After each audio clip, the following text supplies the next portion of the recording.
പരിശുദ്ധ അമ്മ പ്രത്യക്ഷപ്പെട്ട ഈ അൾത്താരയുടെ മുന്നിൽ എന്നെ എൻ്റെ ഭർത്താവിനെയും നിർത്തിയതിന് പരിശുദ്ധ അമ്മയോടും തിരുക്കുമാരനോടും കോടാനുകോടി നന്ദി പറയുന്നു. എൻ്റെ പേര് നീതു, ഇതെൻ്റെ ഹസ്ബൻഡ് സജിത്ത്.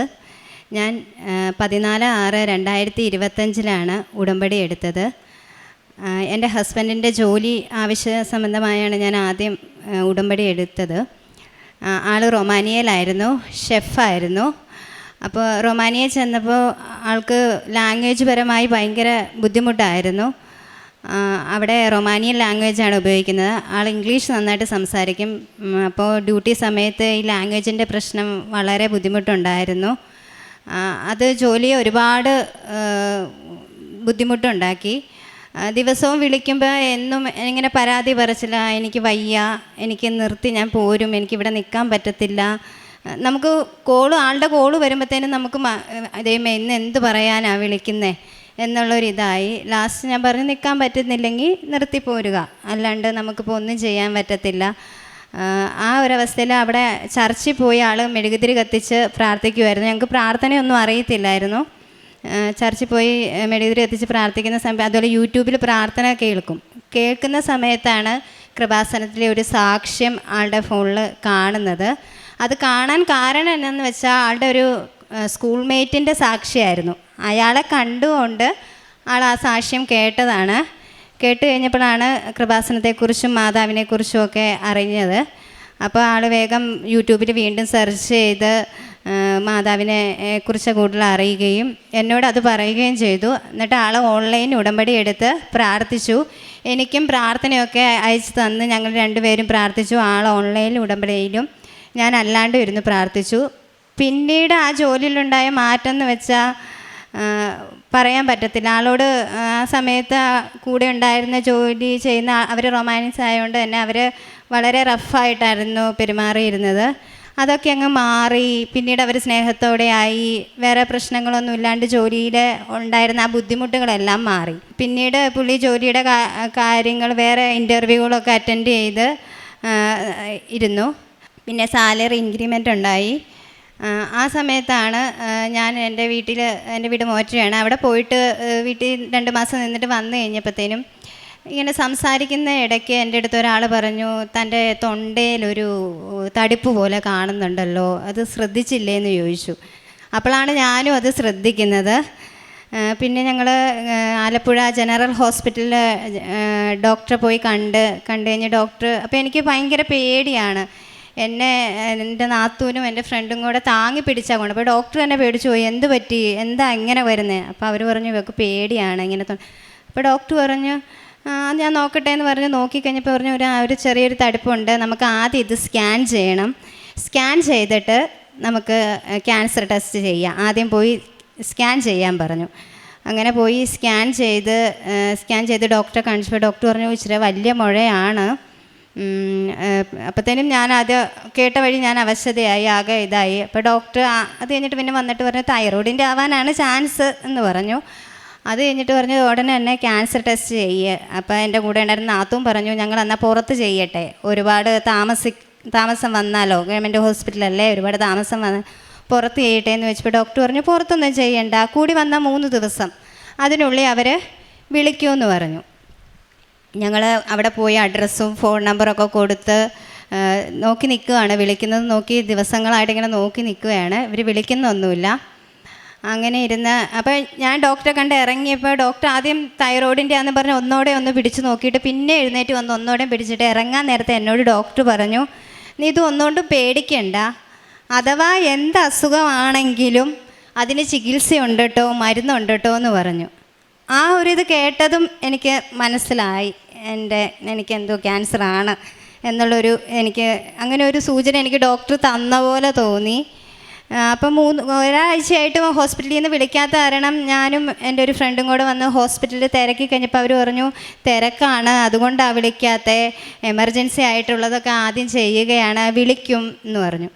പിന്നീട് ഞാൻ ആ ഹോസ്പിറ്റലിൽ അന്വേഷണമൊന്നും പോയില്ല.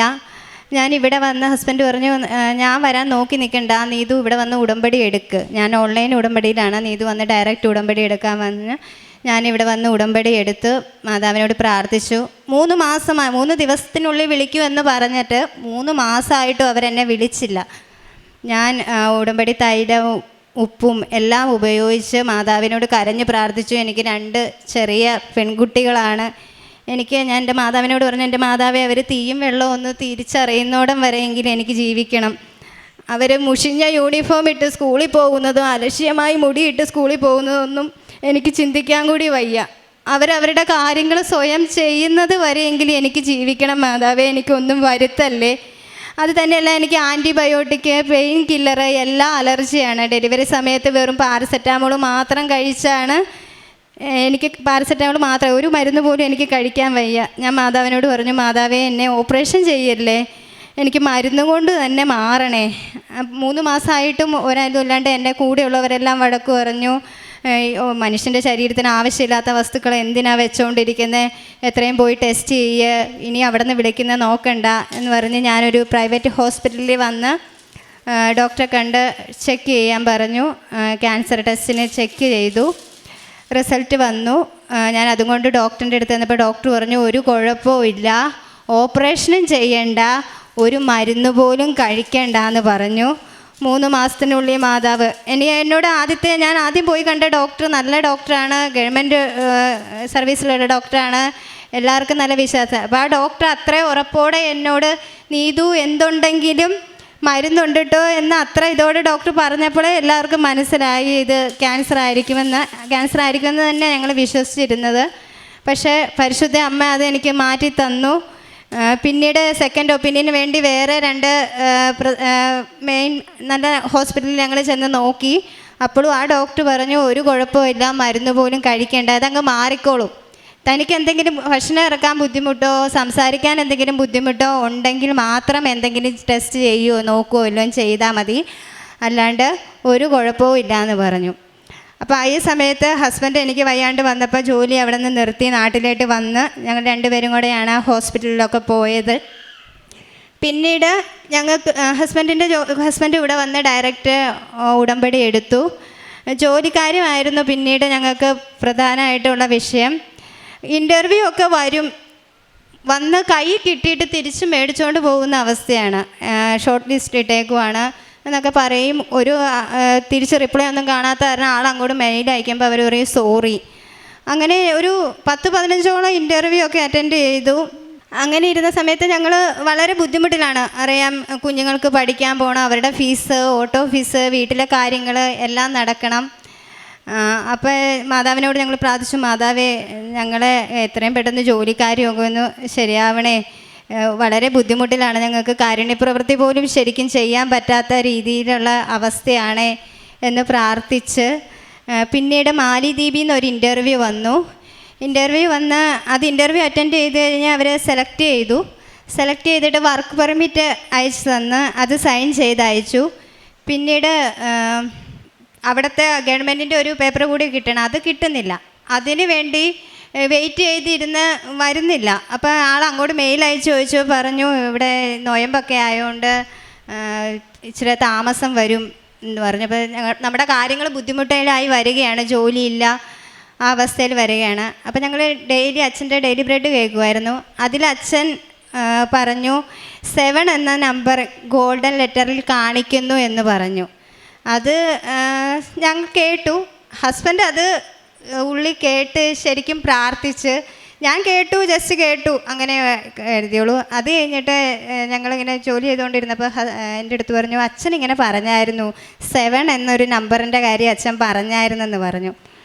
അങ്ങനെ ഇരുന്ന് ഈ 7-ാം തീയതി ആയപ്പോഴേക്കും ആൾക്ക് വർക്ക് പെർമിറ്റ് വന്നു.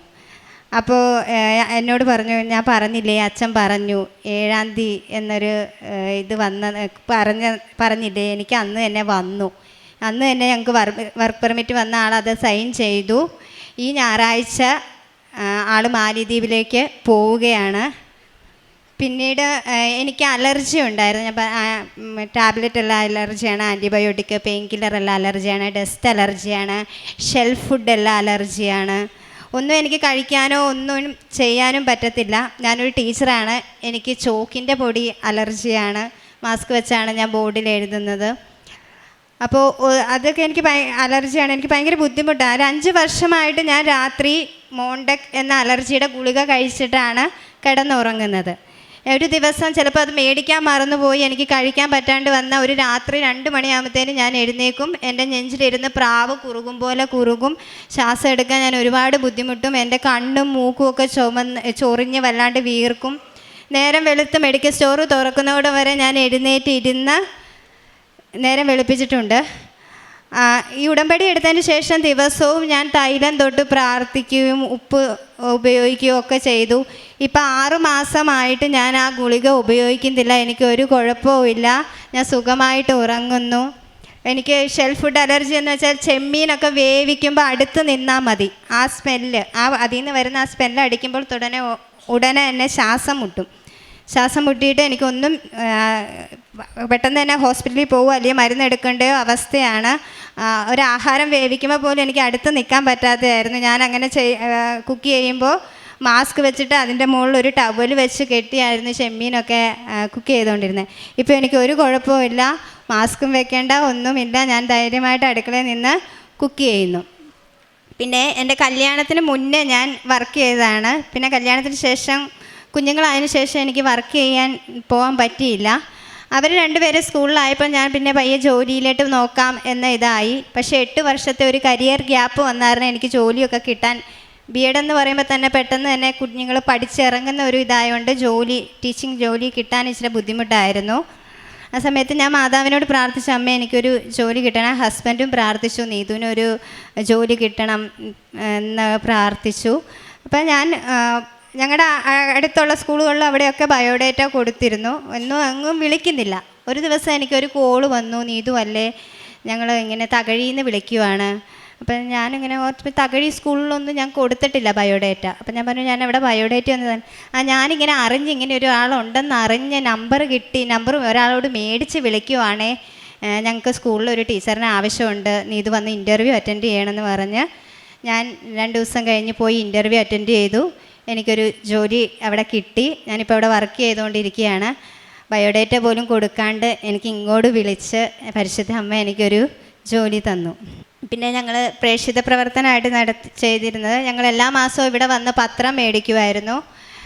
പിന്നെ തമിഴ് പത്രം മേടിച്ച് ഞങ്ങൾ വേളാങ്കണ്ണി അവിടെ ഒക്കെ കൊണ്ടുപോയി കൊടുത്തു. പിന്നെ തമിഴ് പത്രം മേടിച്ച് എടത്തുവ പള്ളിയിൽ ശനി ഞായർ ദിവസങ്ങളിൽ തമിഴ് നാട്ടിൽ നിന്നൊക്കെ ആൾക്കാർ വരും, തീർത്ഥാടകർ വരും.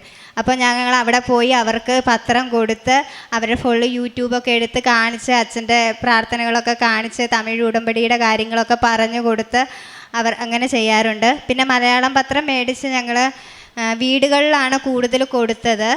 പിന്നെ പ്രത്യക്ഷീകരണ പ്രാർത്ഥന എഴുതിയാണ് ഞങ്ങൾ കൊടുക്കാറ്, കൂടുതലും കൈകൊണ്ട് എഴുതിയാണ് കൊടുക്കാറ്.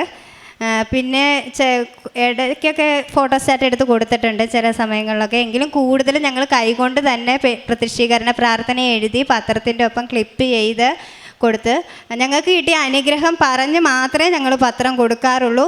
അഥവാ പത്രം വേണ്ട എന്ന് പറയുന്നവരോട് ദേഷ്യമൊന്നും ഇതുവരെ തോന്നിയിട്ടില്ല. കാരണം എന്താണെന്ന് വെച്ചാൽ അവർ കൊണ്ടുപോയി കളയുന്നതിലും നല്ലതല്ലേ. പിന്നെ ഒരു പ്രാവശ്യം പത്രം കൊടുത്തവർക്ക് വീണ്ടും ഞങ്ങൾ കൊടുക്കാറില്ല.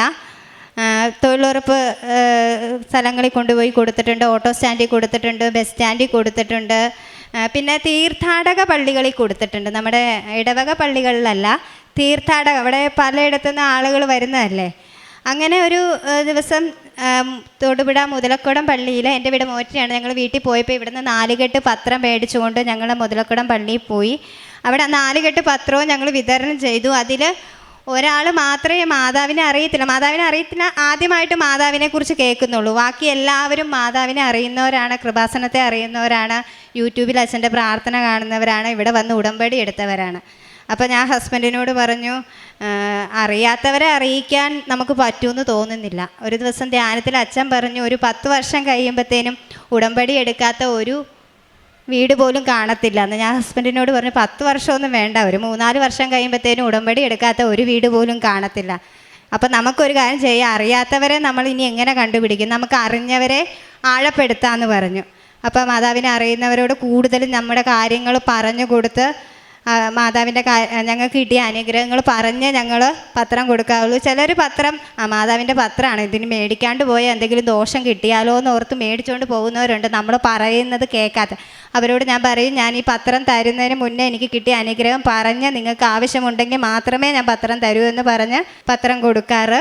പിന്നെ ഞങ്ങൾ സാക്ഷിയൊക്കെ ഷെയർ ചെയ്യാറുണ്ട്, യൂട്യൂബിലുള്ള അച്ഛൻ്റെ ആരാധനയൊക്കെ ഷെയർ ചെയ്യാറുണ്ട്. പിന്നെ കാരുണ്യ പ്രവൃത്തിയായിട്ട് ഞങ്ങൾ ഓർഫണേജ്, ആദ്യം ഞങ്ങൾ അമ്മമാരുടെ ഓർഫണേജിൽ പോയി അവിടെ അമ്മമാർക്ക് ആവശ്യമായ ഫുഡിനുള്ള സാധനങ്ങൾ വാങ്ങിക്കൊടുക്കും. പിന്നെ അവർക്ക് നിത്യോപയോഗ സാധനങ്ങൾ, അമ്മമാർ കിടപ്പിലായവരൊക്കെയാണ്, അവർക്ക് സോപ്പ്, ലോഷൻ അങ്ങനെയുള്ള ആവശ്യങ്ങളാണ് കൂടുതൽ, അവർക്ക് അങ്ങനെയുള്ള സാധനങ്ങൾ വാങ്ങിക്കൊടുക്കാറുണ്ട്.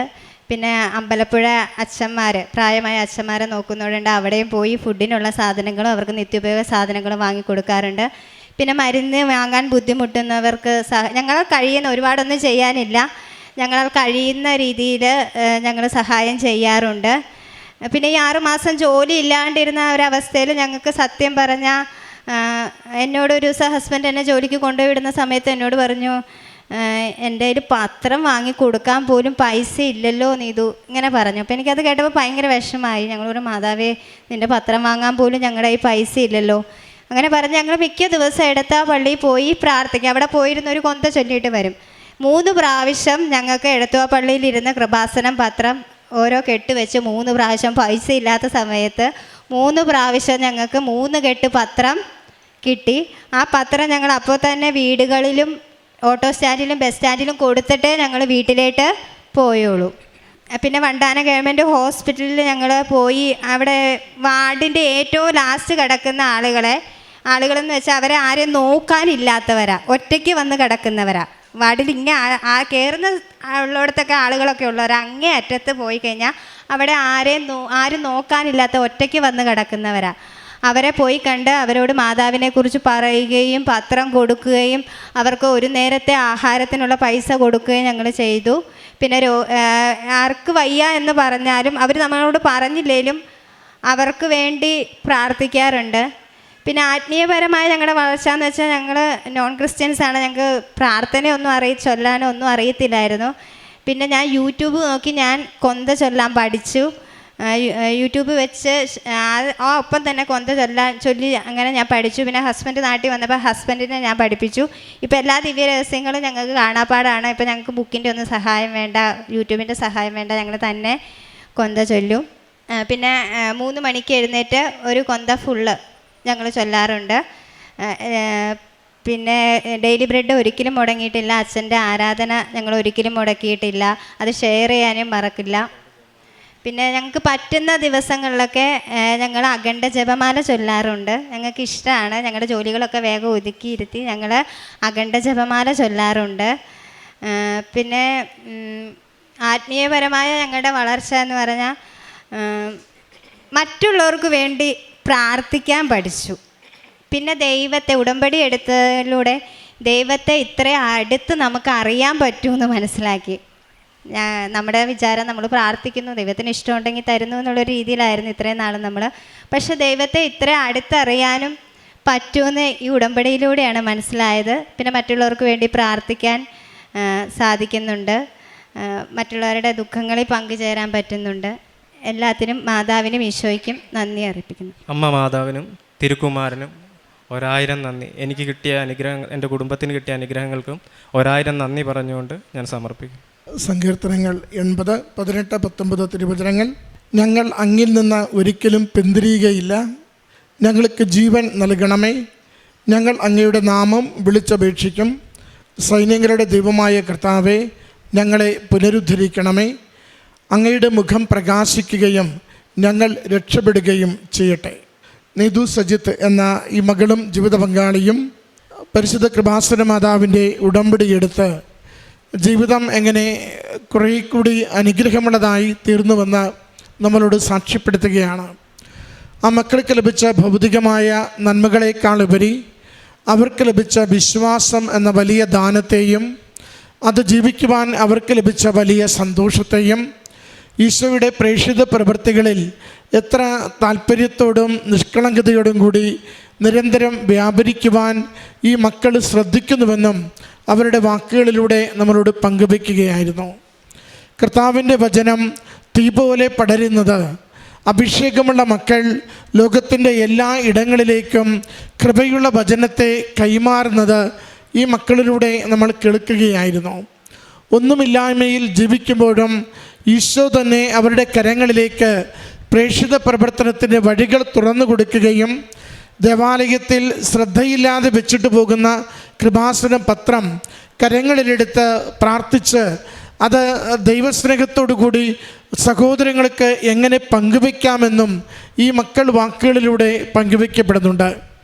പ്രിയമുള്ളവരെ, ഉടമ്പടി നമ്മളെ ഓരോരുത്തരെയും ദൈവത്തിന് സ്വന്തമായി ജീവിക്കുവാൻ ലോകത്തിൽ ആളുകളുണ്ട് എന്ന് ഓർമ്മപ്പെടുത്തുന്ന ഒരു ജീവിത പദ്ധതിയാണ്.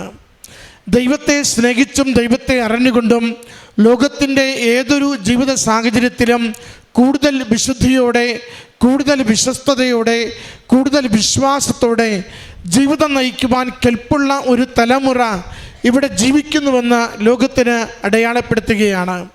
ഈ അക്രൈസ്തവ മക്കൾ നമ്മളോട് പറഞ്ഞ ഉടമ്പടി സാക്ഷ്യം രാവിലെ 3 മണിക്ക് എഴുന്നേറ്റ് ജപമാല ചൊല്ലുന്ന സാക്ഷ്യമാണ്. ജീവിതത്തിൻ്റെ ഏതൊരവസ്ഥയിലും അല്പം പോലും ചഞ്ചലപ്പെടാതെ എല്ലാം ദൈവകരങ്ങളിൽ സമർപ്പിച്ചുകൊണ്ട് ജോലിയാവട്ടെ, രോഗക്ലേശങ്ങളാവട്ടെ, ഇല്ലായ്മകളാവട്ടെ, അത് മുഴുവനും അമ്മയിലൂടെ ഈശോ മാറ്റിത്തരുമെന്ന പ്രത്യാശയിൽ ജീവിക്കുവാനുള്ള, ദൈവം എല്ലാം ശുഭകരമാക്കും എന്ന പ്രത്യാശയോടുകൂടി ജീവിക്കുവാനുള്ള ആത്മധൈര്യത്തിൻ്റെ സാക്ഷ്യമാണ്. സങ്കടകാലങ്ങളിലൂടെ കടന്നു പോകുമ്പോൾ ഇത് മുട്ടിക്കളയില്ല. ഞങ്ങൾ ഉടമ്പടിയിലാണോ, വാഗ്ദാനങ്ങളിൽ വിശ്വസ്തനായവൻ ജീവിതത്തിനാവശ്യമായ അനുഗ്രഹം നേടിത്തരും എന്ന പ്രത്യാശയോടുകൂടി ജീവിതത്തെ ദൈവകരങ്ങളിൽ വിട്ടുകൊടുക്കുവാനുള്ള സന്നദ്ധതയുടെ സാക്ഷ്യമാണ്. അവർ ഒരിക്കലും സങ്കടപ്പെട്ടുകൊണ്ടല്ല ഉടമ്പടിയെ കണ്ടത്. ജീവിതത്തിൻ്റെ നിർണായകമായ അവസ്ഥകളിലൊക്കെയും സാഹചര്യങ്ങളിലൊക്കെയും ഉടമ്പടി അവരെ കൈപിടിച്ച് മുന്നോട്ട് നടത്തുകയും ദൈവം കൂടെയുണ്ട് എന്ന് ഉറപ്പ് നൽകിക്കൊണ്ട് ജീവിത വിഷയങ്ങൾക്ക് പരിഹാരം നൽകിയെന്ന് നമ്മളോട് പങ്കുവയ്ക്കുകയാണ്. ഈ കുടുംബത്തിന് ലഭിച്ച വിശ്വാസമെന്ന ദാനത്തിന്, ഭൗതികമായ നന്മകൾക്ക്, കാരുണ്യ പ്രവൃത്തികളിലൂടെയും പ്രേക്ഷിത പ്രവർത്തനങ്ങളിലൂടെയും ദൈവസ്നേഹം അനേകർക്ക് പങ്കുവയ്ക്കുവാൻ ഈ മക്കൾക്ക് ലഭിച്ച കൃപയ്ക്ക് അമ്മ മാതാവിനും ഈശോയ്ക്ക് നന്ദി പറഞ്ഞുകൊണ്ട് കരങ്ങളടിച്ച് ഈ സാക്ഷ്യം നമുക്ക് സമർപ്പിക്കാം. അത്യപൂർവ ദൈവാനുഭവങ്ങൾ ഇനി നിങ്ങൾക്കും സ്വന്തം. ഈ യൂട്യൂബ് ചാനൽ ഇതുവരെ സബ്സ്ക്രൈബ് ചെയ്തിട്ടില്ലെങ്കിൽ ഇപ്പോൾ തന്നെ സബ്സ്ക്രൈബ് ചെയ്യുക. ഈ വീഡിയോ ഇപ്പോൾ തന്നെ നിങ്ങളുടെ സുഹൃത്തുക്കൾക്ക് ഷെയർ ചെയ്തുകൊണ്ട് കർത്താവിൻ്റെ പ്രേക്ഷിതരാകുക.